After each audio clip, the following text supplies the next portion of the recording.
Hii ni Bugoma TV. Habari. Hati hizi zinatolewa kama sehemu ya mipango ya serikali inayofanywa katika ngazi za vijiji. Kwa ninyi wananchi mnaopata leo, hizi ni mali zenu kwa muda ambao umebainishwa. Mtu akikiuka masharti na maelekezo na kanuni za hati, huwa hati zinarudishwa, si ndivyo? Zingatieni yote hayo. Situmike kwa matumizi mengine,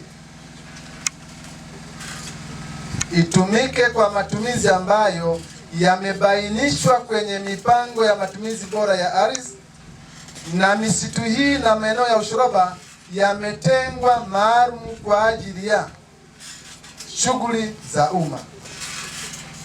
Mkiona mtu yeyote anakatiza kwenda kufyeka miti, kwenda kukata miti, kwenda kuchunga, kwenda kuanzisha makazi, huyo mkumbusheni tunayokubaliana kwenye vikao vyetu. Na kwa msingi huo, mkurugenzi na wataalamu wote wanao wajibu wa kuendelea kupita kwenye mipaka yote ya misitu hii na kuhakikisha kwamba hakuna uvamizi, na ikitokea amevamia mtu wa kwanza leo adhibitiwe mara moja. Tunayo maeneo yetu jirani kama kijiji cha Kasekese, maeneo ya Kamsisi, maeneo ya Kagunga. Maeneo haya yote mkurugenzi hakikishe anatatua, kama kuna mgogoro yote iwe imeisha. Tunapofika maeneo hayo kutoa hati, kusiwe na changamoto ya mtu yeyote anayelalamikia serikali.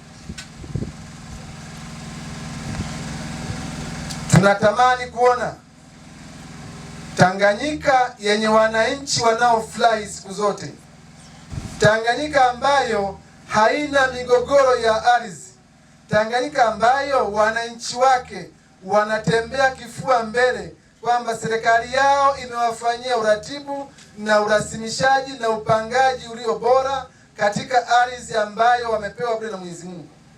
Tanganyika ambayo mwananchi hagombani na serikali yake ya kijiji, Tanganyika ambayo mwananchi hagombani na halmashauri, Tanganyika ambayo mwananchi kwa mwananchi hagombani kipande cha ardhi. Tunataka kuona Tanganyika hiyo, na ili tuyafikie hayo ni lazima sote tukubali kufuata sheria, wote tukubali kufuata matumizi bora ya ardhi. Katika utekelezaji wa mradi huu tumefanikiwa kuboresha miliki za ardhi kwa wananchi bila malipo kwa kupima jumla ya mashamba 1339, ambapo katika awamu ya kwanza tumesajili hati za kimila 420 ambazo ni kwa ajili ya wananchi na taasisi mbalimbali ambazo zimejitokeza katika zoezi la upimaji.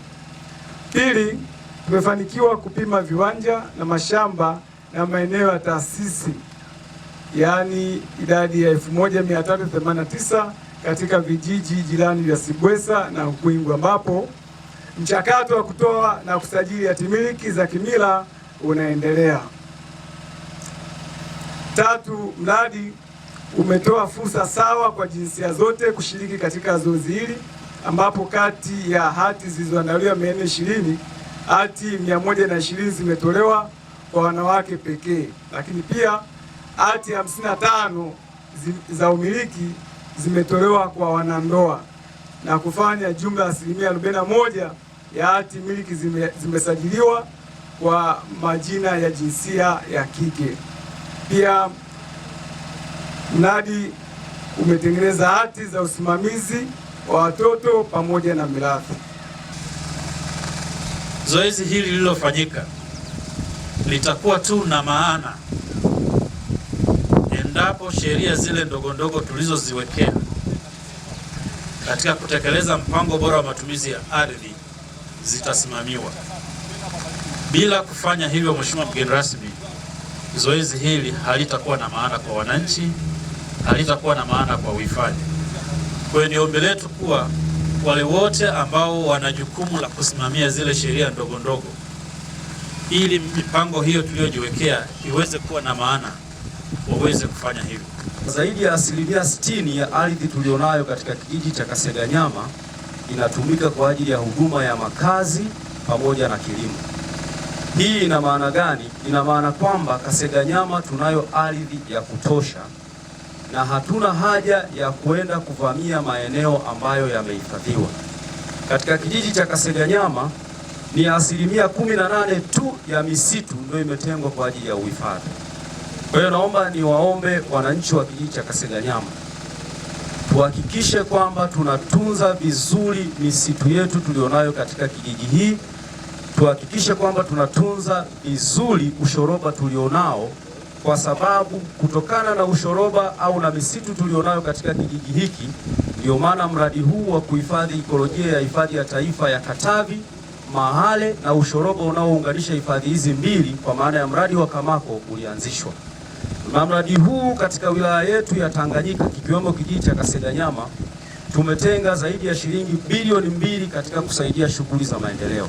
Leo hii mimi nafurahi kupata alimiliki. Nashukuru sana. Yaani saizi nakaa bila wasiwasi wowote. Changamoto yenyewe ambayo nilikuwa naipata, tulikuwa tunafukuzwa kwamba hili eneo hama sio lako.